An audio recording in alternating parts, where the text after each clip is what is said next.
What's going on, people? Welcome back to another episode of the Fantasy Football Busters. Today is Wednesday, November 30th.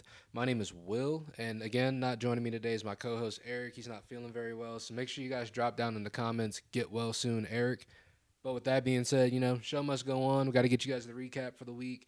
Eric was kind enough to put these notes together for me so we could take care of this, and, make sure you guys drop a get well soon, Eric, man, because he really does want to be here, but, extenuating circumstances. But we're still going to keep on moving. And we're going to kick things off with the first game from Thanksgiving. We got the Bills and the Lions. So, some of our key takeaways from the Buffalo side of the ball: Josh Allen dropped 30 points and finishes the QB1 on the week. And he only managed a 57% completion rate, but he threw for 2 touchdowns and ran for 78 on the ground and another score on the ground. So, able to have a great day. Josh Allen doing Josh Allen things. Welcome back, Isaiah McKenzie.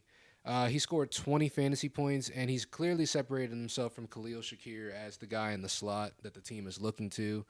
Stephon Diggs, he does Stephon Diggs things. 8 catches, 77 yards, and the touchdown. Just another day at the office. And we got Gabe Davis, Dawson Knox, and Devin Singletary were all involved, but not really able to make too much happen. But the usage is still there, so I wouldn't be too nervous about it. It's just what comes with having a Gabe Davis or a Devin Singletary or a Dawson Knox. It's a roller coaster. On the Detroit side of the ball, the Sun God is back. Mr. Amon-Ra St. Brown, 9 catches for 122 yards and a touchdown on 10 targets. He's just back to that beginning of the season, end of last season form. So it's good to see.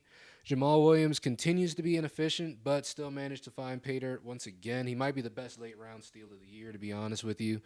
And probably the worst early round pick, DeAndre Swift outsnapped, outcarried, and out targeted Justin Jackson, but still not really able to do much, and it didn't lead to anything meaningful for fantasy. So we're hoping DeAndre Swift gets freed at some point, but it's not looking too likely at this point, to be honest with you.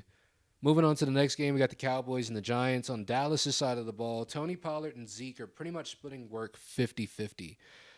Pollard got slightly more carries and targets. He went 18 for 60 on the ground, but Zeke outproduced him, going 16 for 92 and a touchdown. So they're using these guys. They're both getting really good usage. It's just a matter of who's able to score. But there's going to be a lot of games where probably both of them score because the usage is there and they continue to go to these guys.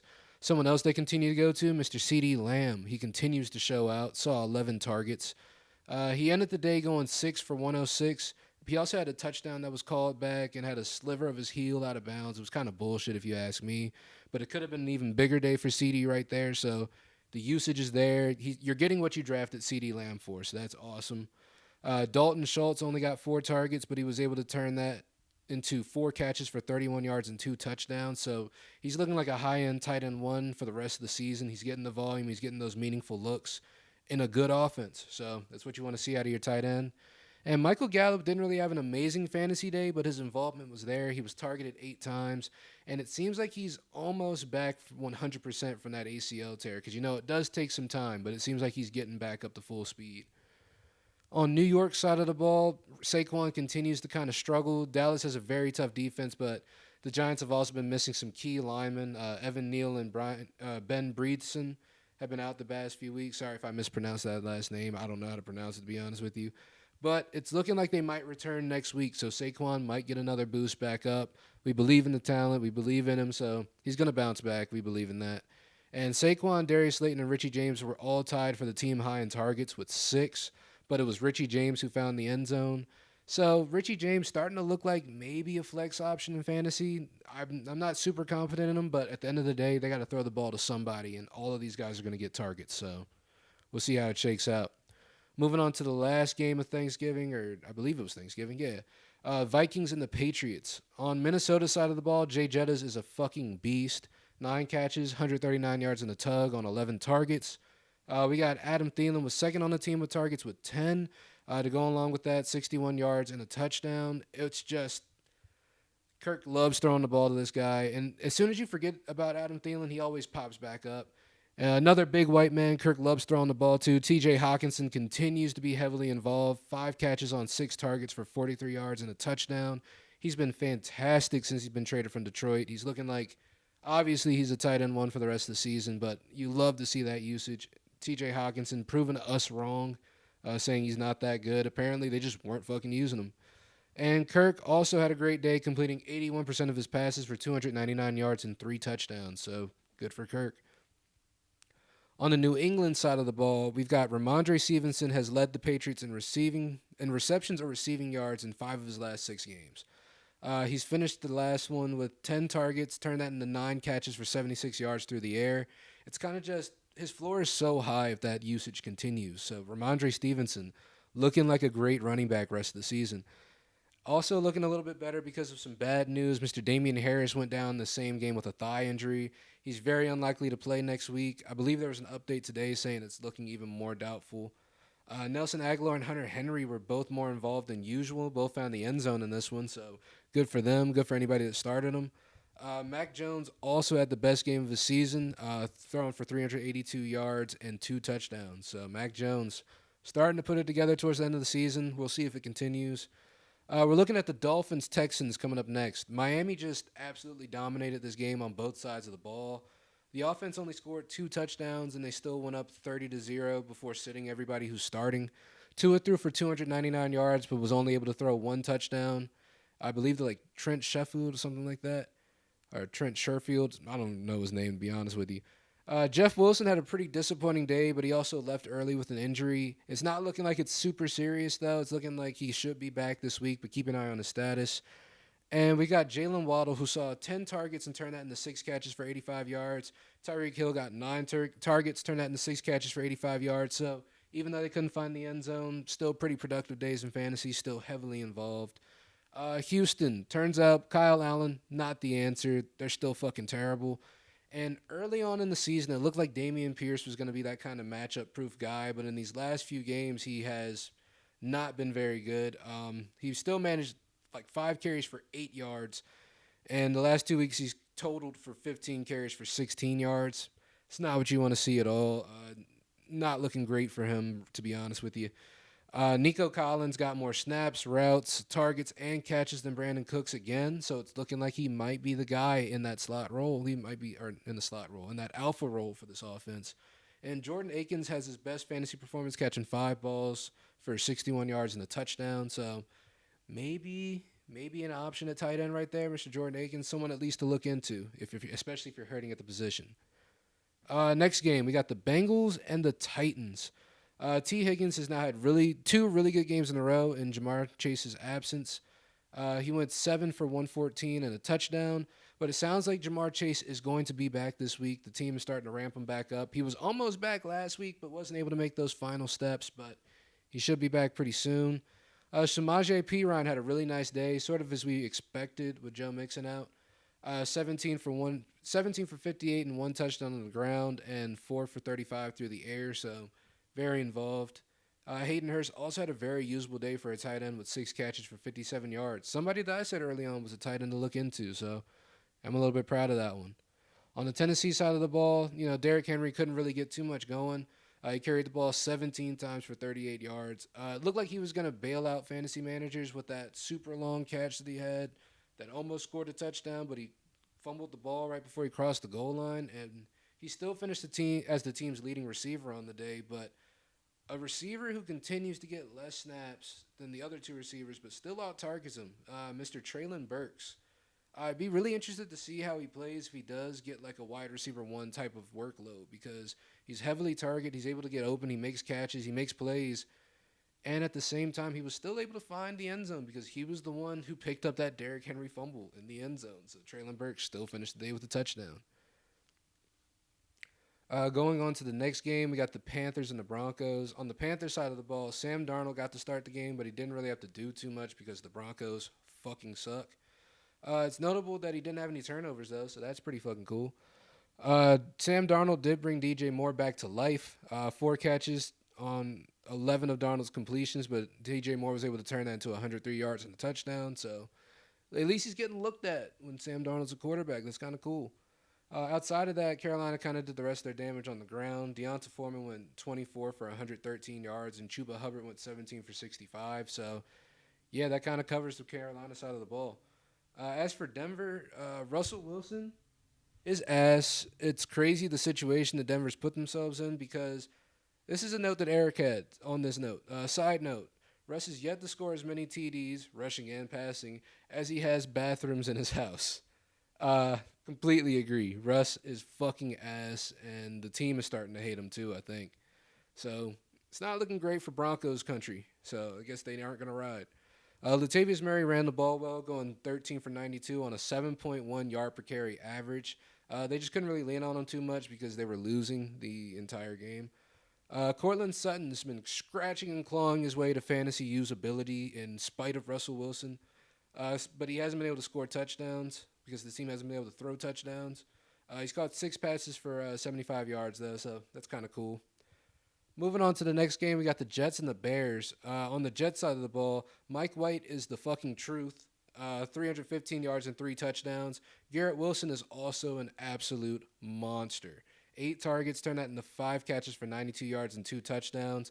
And notably, Elijah Moore was also able to score and found some involvement, but he was only 2 targets for the game, so still not super duper usable, to be honest with you. Michael Carter got hurt, and rookie Zonovan Knight filled in as a lead back, going 14 for 69.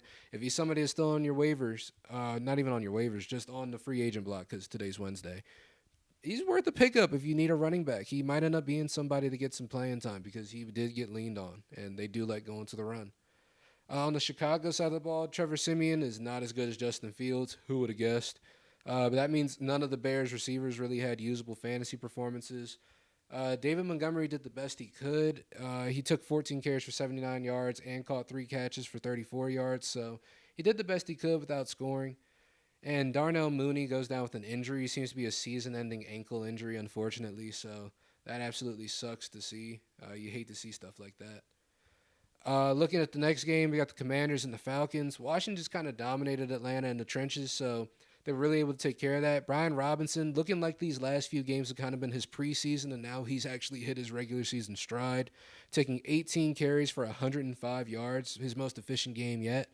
Robinson also caught a touchdown in this one. I didn't have that on my bingo board, so that's pretty fucking awesome to see. And Scary Terry dominated wide receiver usage again, but didn't really produce much for fantasy. Again, Taylor Heineke really didn't have to do much to win this game. They just kind of dominated where they needed to, and they were able to use up that clock. On the Atlanta side of the ball, Tyler Algier and Cordero Patterson split carries evenly, both getting 11. They also had damn near identical stat lines, with them both finishing just over 50 yards. Drake London led the team in routes run and targets in his first game without Kyle Pitts, but he was only able to turn that into 2 catches for 29 yards. I will say, though, one of those catches was extremely impressive that I saw, so at least there are bright days ahead for the Rook. We're hoping he just gets more involved, and we're hoping Marcus Mariota can actually play better, but hey, it is what it is. And Olamide Zaccheaus led the team in receiving, going 5 for 91, so, good for him and anyone who started Olamide Zaccheaus. Next game, we got the Browns against the Buccaneers. On the Cleveland side of the ball, Nick Chubb couldn't really get much going early on in the game, but they kept leaning on him, and he was able to finish with 26 carries for 116 yards and the game-winning touchdown, so good for Nick Chubb.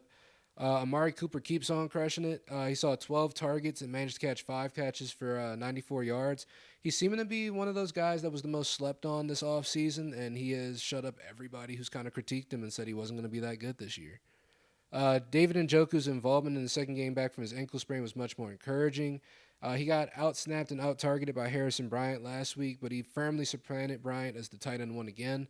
He drew 8 targets and went for 5 catches for 29 yards and a touchdown, so super encouraging to see out of David Njoku. On the Tampa Bay side of the ball, we finally got a Chris Godwin game. It's about fucking time. 13 targets, 12 catches, 110 yards, and a touchdown. Weirdly, Mike Evans was really only able to catch 2 of his 9 targets for 31 yards. I wasn't really able to watch this game, so I'm not really sure if Denzel Ward just kind of had him in a seatbelt the whole game or not, but just a really rough day for Mike Evans, hoping that turns around. And Rashad White got his first crack at being the workhorse for the Bucks, and he looked pretty decent, honestly. 14 on the ground for 64 yards and 9 catches for 45 yards through the air. Passing game involvement, super exciting to see, so hopefully they can continue that going forward. Probably the craziest ending to a game this week, the Jaguars and the Ravens. Biggest storyline from this game on the Jaguar side of the ball was how Travis Etienne got hurt on the first drive of the game. However, more information has shown that the medical staff did clear him to go back in. The team just wanted to be cautious, so they let him sit out the rest of the game. and they ended up coming out with a dub. So not even a bad move on the team's part, I guess. And with ETN out, Jermichael Hasty took over the lead back duties, but wasn't really able to do much against a tough defensive Baltimore front. Although he did look good as a receiver, he caught 5 catches for 67 yards and a touchdown. Trevor Lawrence really did ball out in this one. He is starting to catch his stride, throwing for 321 yards and 3 touchdowns. Zay Jones had a day, 14 targets, 11 catches, and 145 yards. And Jamal Agnew and Marvin Jones scored in this game as well. Christian Kirk continues to kind of lead in the intangibles in terms of snaps and routes, but it didn't really translate to the box score. So, of course, we're hoping that turns around. On the Baltimore side of the ball, Lamar kind of having a rough day, only completing 50% of his passes. The receivers are kind of to blame, though, because they did potentially drop 3 touchdown passes. And he did manage to save his fantasy day, though, because he had 14 carries for 89 yards. So doing his thing on the ground. Gus Edwards was the clear leading running back in this team with 16 carries for 52 yards and a touchdown. Josh Oliver, whoever the fuck that is, led the team in receiving, going 4 for 76 and a touchdown. And Mark Andrews had a pretty pedestrian stat line of 4 for 50 yards. And he was also one of the 3 receivers to drop a touchdown. So we're kind of hoping he gets that together, especially if you own, I hate saying own, especially if you have Mark Andrews on a team. Going on to the next game, we got the Raiders and the Seahawks. Josh Jacobs, I'm so sorry I ever doubted you. I'll never doubt you again until you prove otherwise. I'll probably end up hating on you at some point. I'm kind of a hater, but he got 45 points this week, and he might finish the season as the RB1 overall if he keeps playing this way. They gave him the ball 33 times. He turned that into 229 yards and 2 touchdowns. He also caught 6 catches for 74 yards, tying Devontae Adams as the team's leading receiver. And speaking of Devontae Adams, he went 7 for 74 with no touchdowns. Meanwhile, the trio of Mac Hollins, Amir Abdullah, and Foster Moreau all found the end zone. Holland and Moreau's involvement have been really encouraging with over 70 snaps each, so good to see. Brighter days ahead, I guess. Maybe. I don't know what's going on with this Raiders team, man, but Josh Jacobs is a god. For the Seahawks, Kenneth Walker able to find this end zone twice, even though he only had 26 yards on a putrid 1.9 yard per carry average. We hope that gets a little bit better going forward. DK Metcalf took over this game for Seattle, though.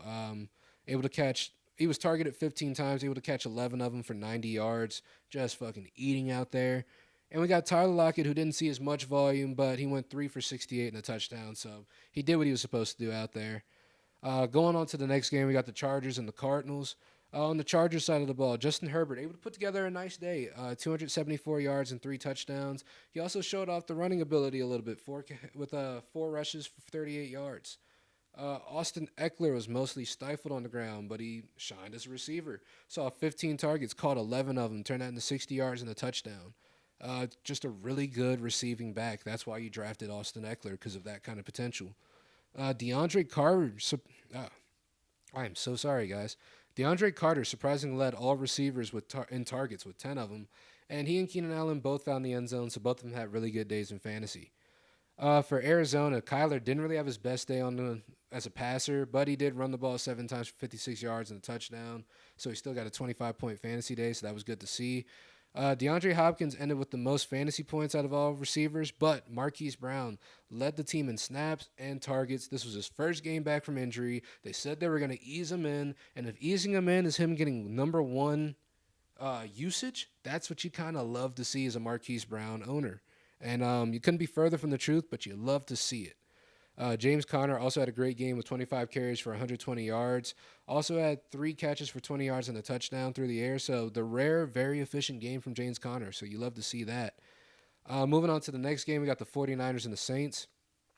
Christian McCaffrey has really been struggling as of late with his efficiency with 2.9 yards per carry and 4.9 yards per reception in this one. It's also speculated that he's dealing with tendonitis in his knee. The team is planning to sort of manage the load that he has throughout the week. They're hoping that he's going to be limited throughout his practices this week, or they're planning for him to be limited, not that they're hoping. So if you see that he is limited throughout the week in practice, try not to freak out. Do keep an eye on his status throughout the week and if they're going to use him. But if he's limited, don't freak out. The team said he would be limited. They don't want him to work too much throughout the week.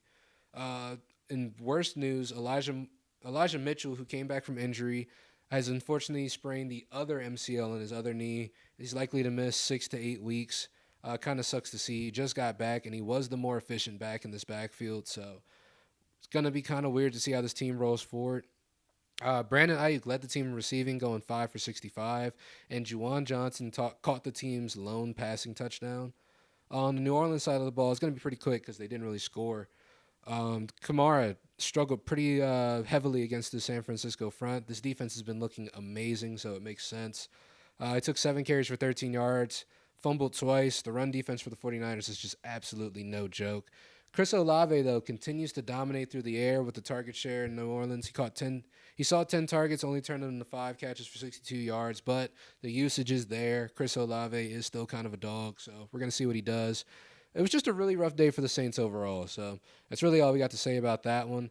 Going on to the next game, we got the Chiefs and the Rams. On the Kansas City side of the ball, Patrick Mahomes continues his MVP campaign with 320 yards, but he split that between 10 different receivers, which is absolutely insane, but he only threw 1 touchdown. Travis Kelce, of course, the person who caught that 1 touchdown, had 4 catches for 57 yards in a tug. That's just what the tight end one does. I saw this crazy stat that, like, if you took away all of Travis Kelce's receiving touchdowns, he would still be the tight end one by like 20 points, and that is absolutely ridiculous. Um, Next piece of news. With that being said, the rest was spread pretty thin. Surprisingly, Justin Watson, whoever that is, led the wide receiver group in snaps and routes run. Juju didn't really get his full share in his first game back from the concussion. And Isaiah Pacheco, not very efficient, but took 22 carries for 69 yards. Nice. And was able to score a touchdown. And the Los Angeles Rams continue to be really fucking bad. They're really bad with Matt Stafford. They're really bad without Matt Stafford. Bryce Perkins started this game, threw for 100 yards and 2 picks. Really fucking bad. Cam Akers and Kyron Williams, they both suck. Van Jefferson scored, but was able to see only 3 catches for 29 yards. No one else did anything. I don't want to talk about the Rams. You already know how I feel. Moving on to the next game, we got the Eagles and the Packers. Jalen Hurts didn't throw for a lot of yards, but still threw 2 touchdowns. And what's even more encouraging is he finally opened up in the rushing game, rushing the ball 17 times for 152 yards. He's a dog. Miles Sanders also ate on the ground with 21 attempts for 143 yards and 2 touchdowns. And apparently A.J. Brown was fighting through an illness, but it really didn't matter because he was still able to catch 4 passes for 46 yards and a touchdown. So just a team full of dogs. And they've also proven that if they don't have to run the ball or if they don't have to pass the ball, they won't. They will run the shit out of it and they will run it down your throat. So that's just crazy. Also, pause. Green Bay. Aaron Rodgers threw for 2 touchdowns and 2 interceptions, doing his best Jameis Wilson impersonation before he left the game due to injury. I hope I said Jameis Winston. I feel like I said Jameis Wilson. I hope I didn't. Jordan Love actually filled in pretty well this game. He saw 113 yards and a touchdown on limited opportunity. A.J. Dillon had his first really good game on the ground with 8 rushes for 64 yards and a touchdown. Hopefully that continues going forward. Probably won't, though. Christian Watson continues his touchdown tour with a stat line of 4 catches, 110 yards, and a touchdown. He out-targeted Lazard, even though Lazard got more snaps and routes. And Aaron Jones had an okay game on the ground, but did most of his damage as a receiver with 3 catches for 56 yards and a touchdown. So Aaron Jones absolutely doing his thing. And moving on to the last game of the slate, we got the Steelers and the Colts. For Pittsburgh, Najee did pretty well until he got hurt. He had like 3.5 yards per carry. He was able to find the end zone, but he did get injured. I believe the report as of today was that he did avoid significant injury, so keep an eye on his status throughout the week. He may end up coming back. Benny Snell also scored in this game, but I doubt anyone started Benny Snell. Kenny Pickett, not able to really do too much, but Deontay Johnson is still able to see his volume. He got 8 targets, was able to turn on like 5 catches for, I think it was like 57 yards maybe. I don't have the stats right in front of me, to be honest with you. Didn't really want to look him up. Kenny Pickett didn't really do much. The receivers didn't really do much. It's kind of the end of the story there. On the Indianapolis side of the ball, Jonathan Taylor continues to be a workhorse. 20 carries for 86 yards in the tug. Also had 3 receptions for 12 yards, so pretty good day in fantasy. Michael Pittman is just the guy in this offense still. 7 catches, 61 yards and a touchdown. That's exactly what you love to see out of Michael Pittman. Jelani Woods also balled out in Kylan Granson's absence due to an illness. Kind of a late scratch no one was really seeing coming. But Jelani Woods stepped in with 8 catches for 98 yards, doubling all of his career stats in one game. But yeah, that's going to wrap up all of our stuff. Thank you guys for sitting through here with me. Hopefully, this was a little bit more condensed for you guys as well. Hopefully, I didn't just talk your heads off. But I appreciate you guys for watching. Make sure you do all that great YouTube stuff. Like, comment, subscribe. Helps us get out there in the algorithm. Make sure you check out the description to find us on our other socials on Twitter. We like to put up some good fantasy football news. Eric likes to put up all the stuff for games. Check him out. Also, check us out on TikTok. That's where all our short form content is. We also have a spin the wheel challenge. It's pretty fun. So we just have a really good time. And with that being said, if you made it this far into the video, we love you. Thank you for watching. And I hope you have a great week. And we will see you later this week, I believe. Peace.